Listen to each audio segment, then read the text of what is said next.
Hi all, എല്ലാവർക്കും AZB അക്കാഡമിയിലേക്ക് സ്വാഗതം. എല്ലാവരും അറിഞ്ഞാണോ? എല്ലാവരും അറിഞ്ഞോ? നമ്മുടെ RRB സെക്ഷൻ കൺട്രോളറിന്റെ ഷോർട്ട് നോട്ടീസ് ഔട്ട് ആയിട്ടുണ്ട്. അതായത് സെക്ഷൻ കൺട്രോൾ എക്സാം ഒരുപാട് പേര് നോക്കുന്ന ഒരു എക്സാമാണ് സെക്ഷൻ കൺട്രോളർ അല്ലെ. ഡിഗ്രി ഉള്ള കാൻഡിഡേറ്റ്സ് എല്ലാവർക്കും നല്ലൊരു ഗോൾഡൻ ഓപ്പർച്യൂണിറ്റി ആണ് വന്നിരിക്കുന്നത്. അപ്പൊ കഴിഞ്ഞ വർഷത്തെ പരീക്ഷ എല്ലാം കഴിഞ്ഞു, അതിന്റെ റിസൾട്ടും കാര്യങ്ങളൊക്കെ ഏകദേശം ഓൺ ഗോയിങ്ങും, അതായത് ടയർ 1 ഒറ്റ പരീക്ഷയുള്ളൂ. അതാണ് മെയിൻ അഡ്വാൻറ്റേജ് എന്ന് പറയുന്നത്.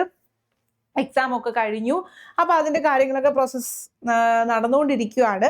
ഇപ്പൊ ഈ വർഷത്തെ പുതിയ നോട്ടിഫിക്കേഷൻ നമുക്ക് ഉടൻ തന്നെ വരും. അതിനുള്ള ഷോർട്ട് നോട്ടീസ് വന്നിട്ടുണ്ട്. ഇതാണ് നോട്ടീസ്, നമ്മുടെ government of India railway recruitment ബോർഡിന്റെ നോട്ടീസ്. ഇവിടെ പറഞ്ഞു വെച്ചിട്ട് നോക്കുവാണെങ്കിൽ applications are invited from the eligible candidate for the post of section controller. ഏതാണ് ലാസ്റ്റ് ഡേറ്റ് എന്ന് പറയുന്നത്? 14/8/2026 ആണ്. അതായത് August 14 വരെ നമുക്ക് അപ്ലൈ ചെയ്യാം. And opening date tentative date ആണ് 15/7/2026. അതായത് 2026 അടുത്ത മാസം ജൂലൈ മാസം 15-ാം തീയതിയിലാണ് സ്റ്റാർട്ട് ചെയ്യുമെന്ന് പറഞ്ഞിരിക്കുന്നത്. സോ വിത്തിൻ 2 വീക്സ് ഉണ്ട്. 2 വീക്സ് പ്ലസ് ഉണ്ട്.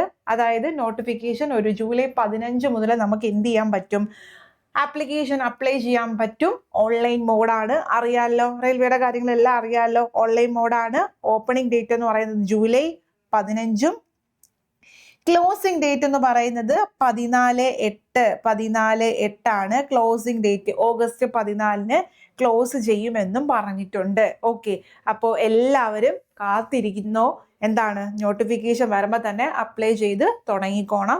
ഓക്കെ, ദെൻ ഇതിന്റെ പോസ്റ്റ് സെക്ഷണൽ കൺട്രോളർ ആണ്. നമുക്കറിയാം, സ്റ്റേഷൻ മാസ്റ്ററിനോട് അടുത്ത് തന്നെ നിൽക്കുന്ന ഒരു ജോബാണ്. വളരെ പ്രസ്റ്റീജിയസ് ആയിട്ടുള്ള, എന്താണ്, വലിയ പണികളൊന്നും ഇല്ല, എന്നാൽ ഓൾ ഇൻ ഓൾ ചെയ്യുന്ന എല്ലാ ജോലികളും നോക്കുന്ന ഒരാളാണ് എന്തെന്ന് പറയുന്നത് സെക്ഷൻ കൺട്രോളർ.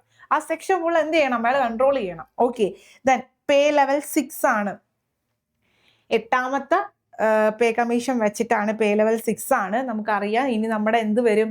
7ാമത്തെ കമ്മീഷൻ വെച്ചിട്ടാണിത്. നമ്മുടെ 8th പേ കമ്മീഷൻ വരാനിരിക്കുവാണ്. സോ സാലറി ഒക്കെ നല്ല രീതിയിൽ ഇൻക്രിമെന്റ് ഉണ്ടാവും. ഇനിഷ്യൽ പേ എന്ന് പറയുന്നത് തന്നെ നോട്ടിഫിക്കേഷനിൽ പറഞ്ഞിരിക്കുന്നത് 35,000 ആണ്. അതെന്ന് പറയുന്നത് ഇൻഹാൻഡ് നമുക്കൊരു 60 എന്തായാലും കിട്ടാതിരിക്കില്ല. കാരണം നമ്മുടെ TA, HRA, DA ഒരുപാട് കാര്യങ്ങളൊക്കെ ഉണ്ട്. സോ റെയിൽവേക്ക് ഒരുപാട് ആനുകൂല്യങ്ങളുണ്ട്. അതെല്ലാം കൂടി വരുമ്പോൾ ഒരു ഇൻഹാൻഡ് 50+ എന്തായാലും നമുക്ക് കിട്ടും. സോ ഒരു ഇൻഹാൻഡ് 50,000 രൂപ കിട്ടിയെന്ന് വെച്ചിട്ട് നമുക്ക് പ്രശ്നമല്ലോ ഉണ്ടോ? ഒരു പ്രശ്നവും ഇല്ല. എന്ത് ചെയ്യാം? നമുക്ക് അടിച്ചു പൊളിച്ച് ജീവിക്കാം അല്ലേ? സോ അങ്ങനെ ഒരു എക്സാം നിങ്ങൾക്ക് വേണമെങ്കിൽ ഇപ്പോൾ തന്നെ എന്ത് ചെയ്യുക? പ്രിപ്പറേഷൻസ് സ്റ്റാർട്ട് ചെയ്യണം. ഇനി ഇതിന് നമ്മൾ സെക്ഷൻ കൺട്രോളാണ്. റെയിൽവേയുടെ എല്ലാ എക്സാംസിനും, മിക്ക എക്സാംസിനും നമുക്ക് എന്തുണ്ട്? മെഡിക്കൽ സ്റ്റാൻഡേർഡ് അവർ പറയുന്നത് A2 ആണ്. മെഡിക്കൽ സ്റ്റാൻഡ് പറയുന്നത് A2 ആണ്. സോ അയക്കുന്നതിനൊക്കെ മുന്നേ കണ്ണൊക്കെ ഒന്ന് എന്ത് ചെയ്യണം? ടെസ്റ്റ് ചെയ്യണം കേട്ടോ. കണ്ണിൻ്റെ എന്തെങ്കിലും പ്രശ്നമോ സ്പെക്സ് വെച്ചിട്ടുള്ളവരൊക്കെ ആണെങ്കിൽ A2 സ്റ്റാൻഡേർഡ് ഉള്ളവർക്ക് മാത്രമേ A2 സ്റ്റാൻഡേർഡ് ആണ് പറയുന്നത് കേട്ടോ. ഇനി ക്വാളിഫിക്കേഷൻ പറയാം. ആൻഡ് ഏജ് എന്ന് പറഞ്ഞാൽ 2026 ജൂലൈ 1 20-നും 33-നും ഇടയ്ക്കുള്ള ഏജ് ലിമിറ്റ് ആണ്. കഴിഞ്ഞ പ്രാവശ്യമായിരുന്നു എങ്കിൽ നമുക്ക് കോവിഡ് ടൈമിലായതുകൊണ്ട് റിലാക്സേഷൻ ഒക്കെ ഉണ്ടായിരുന്നു. ബട്ട് ഇപ്രാവശ്യം ഇല്ല.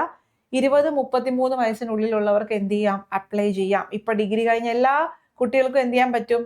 ഈ ഒരു ഓപ്പർച്യൂണിറ്റി എടുക്കാം.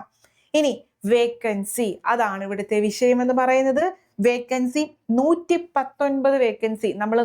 പെട്ടെന്ന് നമ്മൾ നോക്കുമ്പോൾ അയ്യോ 119 വേക്കൻസിക്കൊക്കെ നമ്മൾ പഠിച്ചിട്ട് എന്ത് ചെയ്യാനാ എന്നൊരു തോട്ട് വേണ്ട. കഴിഞ്ഞ പ്രാവശ്യം 368 ആയിരുന്നു കഴിഞ്ഞ വർഷത്തെ നോട്ടിഫിക്കേഷൻ ടൈമിൽ അവർ പറഞ്ഞിരിക്കുന്ന വേക്കൻസി. ബട്ട് അത് നമ്മുടെ എക്സാം വിളിച്ചു കഴിഞ്ഞപ്പോഴത്തേക്കും പരീക്ഷയൊക്കെ എടുക്കുന്ന ആ ഒരു ടൈം ആയപ്പോഴത്തേക്കും ഉറപ്പായിട്ട് ആ വേക്കൻസി കഴിഞ്ഞ പ്രാവശ്യം കൂടി. അതുപോലെ തന്നെ ഈ വേക്കൻസിയും ഇതെന്താണ്? ടെൻഡേറ്റീവ് വേക്കൻസി ആണ്. ടെൻഡേറ്റീവ് ആണ്, കണ്ടോ, അവരെന്നെ പറയുന്നുണ്ട് ടെൻഡേറ്റീവ് വേക്കൻസി ആണ്. ഉറപ്പായിട്ട് എന്ത് ചെയ്യാം? വേക്കൻസി കൂടാൻ ചാൻസ് ഉണ്ട്. സോ അതുകൊണ്ട് വേക്കൻസി കുറവാണ്, അപ്ലൈ ചെയ്യാതൊന്നും ഇരിക്കരുത്. ഇതിന്റെ ക്വാളിഫിക്കേഷൻ വെച്ചിട്ട് അയക്കാൻ പറ്റുന്ന എല്ലാ കാൻഡിഡേറ്റ്സും എന്ത് ചെയ്യുക? ഇത് അപ്ലൈ ചെയ്യുക. ഓക്കെ, അപ്പൊ അതാണ് നമ്മുടെ അടുത്ത റെയിൽവേ വിളിക്കാൻ പോകുന്ന അടുത്തൊരു നോട്ടിഫിക്കേഷൻ എന്ന് പറയുന്നത്. ഇനി ഇതിന്റെ സൈറ്റ് അതൊന്നും നമുക്ക് വിഷയമില്ല, നമുക്കറിയാം. നമ്മൾ RRB തിരുവനന്തപുരം ആണ് വെക്കുന്നതെങ്കിൽ അങ്ങനെ, സെക്കന്ദരാബാദ് ഓരോ ഓപ്ഷൻ ഉണ്ട്. അതെന്താന്ന് വെച്ചാൽ അത് അയക്കുമ്പോൾ ശ്രദ്ധിക്കുക. ഇനി ഇതിന്റെ മെയിൻ എന്ന് പറയുന്നത് ഇതിന്റെ സിലബസ് ആണ്. എന്താണ് ഇതിന്റെ സിലബസ്?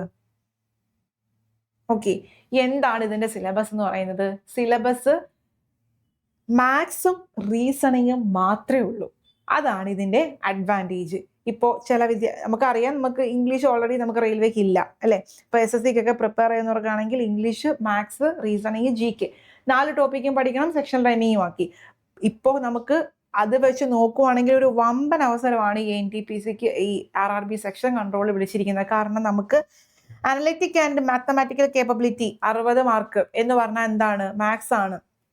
ലോജിക്കൽ കേപ്പബിലിറ്റി എന്താണ്?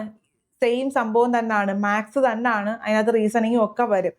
മെന്റൽ റീസണിങ് ഒരു 20 മാർക്ക്, അതായത് ഓൾ ടുഗെദർ റീസണിങ്ങും മാത്സും കൂടെ ചേർത്ത് 100 ക്വസ്റ്റ്യൻ. അതിൽ അനലിറ്റിക് ആൻഡ് കേപ്പബിലിറ്റി എന്ന് പറയുന്ന മാത്സ് പൂർണ്ണമായിട്ട് നോക്കുകയാണെങ്കിൽ 60, ബാക്കിയെല്ലാം എന്താ? റീസണിങ് ആണ്.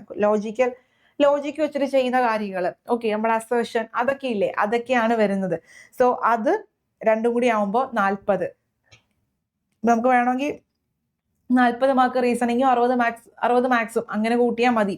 ഓക്കെ, അപ്പൊ നോക്കിക്കേ, ഇംഗ്ലീഷ് ഇല്ല, GK ഇല്ലാത്തൊരു എക്സാം ആണ്, മാത്സും റീസണിങ്ങും മാത്രമേ ഉള്ളൂ.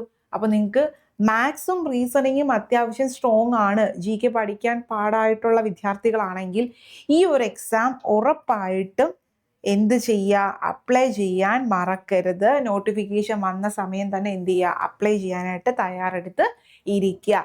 ഓക്കെ, ടോട്ടൽ 100 ക്വസ്റ്റ്യൻ ആണ്. Time, exam duration in minute, എത്ര മണിക്കൂറുണ്ട്? 2 മണിക്കൂറുണ്ട്. ഓക്കെ, സോ 2 മണിക്കൂർ കൊണ്ടാണ് നമ്മൾക്ക് 100 ക്വസ്റ്റ്യൻ നമ്മൾ ചെയ്യേണ്ടത്. സാധാരണ 1.5 മണിക്കൂറാണ് നമ്മൾ 100 ക്വസ്റ്റ്യൻ ചെയ്യുന്നത്. ഇവിടെ 2 മണിക്കൂറാണ്. ബിക്കോസ് നമുക്ക് എന്താണ്? മാത്സും റീസണിങ്ങും ഫുൾ ആയതുകൊണ്ടാണ്. അപ്പൊ മാത്സ് റീസണിങ് ഫുള്ളാണ്. 2 മണിക്കൂർ സമയം വെർത്താണ്. ആ 2 മണിക്കൂർ സമയം കൊണ്ട് നമുക്ക് എന്തായാലും ചെയ്യാൻ പറ്റും, ഉറപ്പായിട്ട് നമുക്ക് ചെയ്യാൻ പറ്റും. ക്വസ്റ്റ്യൻസ് ഒക്കെ ആ രീതിയിലുള്ള ക്വസ്റ്റ്യൻസ് ആണ്.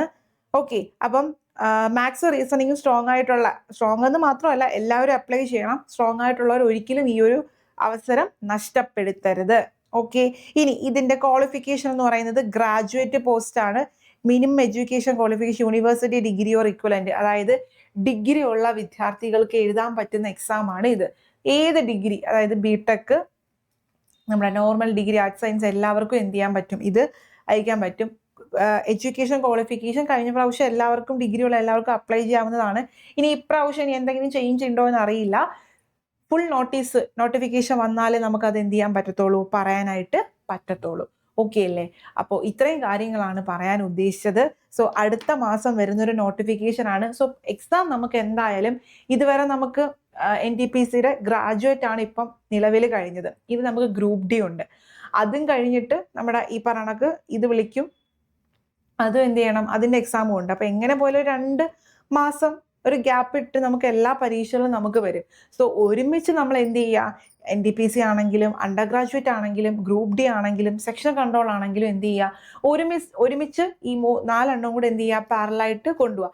ടെക്നിക്കൽ കോഴ്സുകൾ വേറെ, ഞാൻ ടെക്നിക്കലിന്റെ അല്ല പറയുന്നത്, നോൺ ടെക്നിക്കൽ പോസ്റ്റുകളാണ് പറയുന്നത്.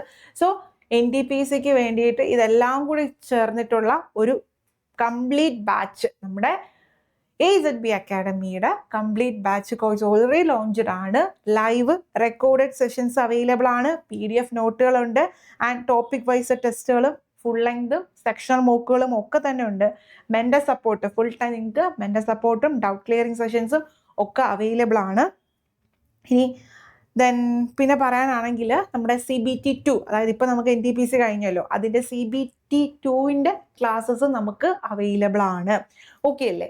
അപ്പം എന്ത് ചെയ്യാ? പഠിക്കാൻ അടുത്ത വർഷമെങ്കിലും ഒരു ജോലിയിൽ കയറണം, റെയിൽവേയിൽ കയറണം എന്ന ആഗ്രഹമുള്ള വിദ്യാർത്ഥികൾ ഉണ്ടെങ്കിൽ ഉറപ്പായിട്ടും എന്ത് ചെയ്യുക? കോഴ്സ് പർച്ചേസ് ചെയ്തിട്ട് ഇപ്പൊ തന്നെ എന്ത് ചെയ്യുക? പഠിച്ചു തുടങ്ങുക.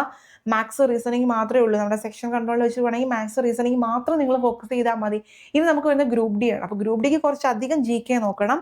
അപ്പൊ അത് എന്ത് ചെയ്യുക? അതാണ് നോക്കുന്നെങ്കിൽ അത് പാരലായിട്ട് നല്ല രീതിയിൽ നോക്കുക. ഇനി ഇതാണ് നോക്കുന്നെങ്കിൽ നോക്കുക. രണ്ടും ഒരേ സമയം നമുക്ക് ഫുള്ള് പഠിക്കുവാണെങ്കിൽ എല്ലാം നമുക്ക് ഒരേ അറ്റ് എ ടൈം നമുക്ക് ഫോക്കസ് ചെയ്യാനായിട്ട് കഴിയുന്നതാണ്. സോ എന്തെങ്കിലും കോഴ്സിനെ പറ്റി എന്തെങ്കിലും ഡീറ്റെയിൽസോ കാര്യങ്ങളോ അറിയെങ്കിൽ ഈ നമ്പറുമായിട്ട് എന്ത് ചെയ്യുക? കോൺടാക്ട് ചെയ്യുക.